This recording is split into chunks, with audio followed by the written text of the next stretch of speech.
Hey, Mark and Michael here again with another career Ask Me Anything.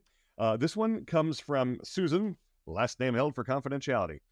Susan says, my friend who hasn't had a job for a few years because of having children was recently asked in an interview, what would your friends say about you that isn't true?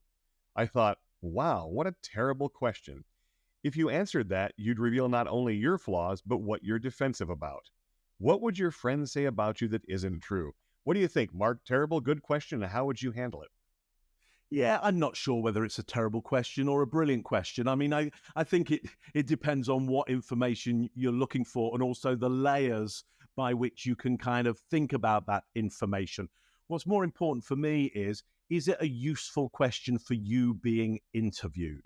And what I'm always thinking of for the leaders that, we work with, Michael, is how can we maneuver questions that are asked of us into better questions that can elicit really helpful, intelligent information so that other people can have a better life and do things better.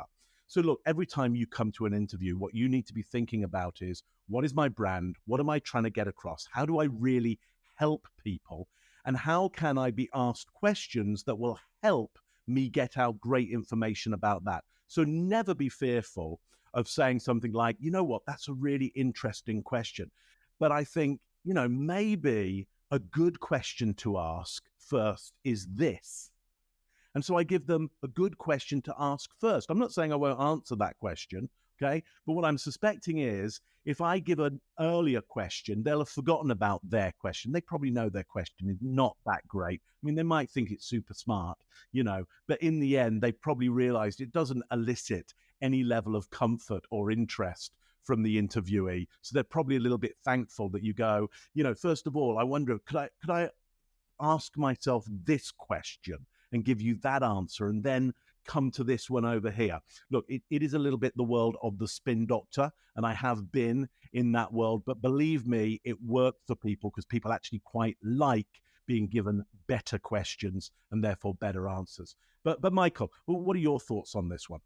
Yeah, Mark, I think what's interesting about this question, and I'm not sure if it's a good question or a bad question either, but I think what's interesting about it, it gives you a chance to reframe it and use it to point out something that is a mistake that people commonly make about you. I think the friends part's kind of weird because it's like, why wouldn't your friends know you? But what I would say is, well, it's an interesting question. What it makes me think is, here's something that people get wrong about me. Now, I'm thinking actually about a previous career AMA question we had about I was in the interview and they didn't think I was confident enough. And I said, well, actually, I am very confident. I just have a quiet, calm confidence, and I wait until my moment to say what I need to say. I don't just fill up the airwaves with noise. And so if I was that person answering this question now, I might say, yeah, it's a great question. Here is something that people often make a mistake or assume about me that's not true.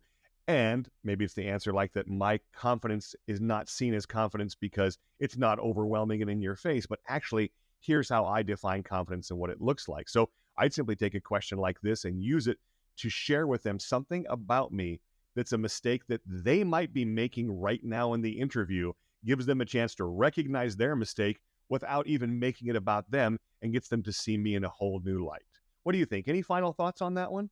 Yeah, once again, Michael, you're absolutely right. It's a branding piece. It's an opportunity for branding. It's an opportunity to go, look, here's my promise of performance, and let me deliver it to you right in the room right now. Here's one of the things we do, Michael, is we get our clients to write down a list of words that they want to be seen as. Might be confident, might be strategic, might be wily, might be, I don't know, any kind of thing. But then you want to say, look, you want that to be saying those words as much as you can to everybody out there. They're making up the idea of you in their head. Give them the exact vocabulary to use, and then listen out and notice how they start to use it in talking about you directly to you and to each other. Really use those words to mark out what your territory is, what your brand is, and listen out how people are using it. Those words are very, very powerful. So look, maybe you've got some words for us on issues that you have. You can ask us anything. michaelleckie.com/ask. Give us your thoughts, questions. We'd love to answer them.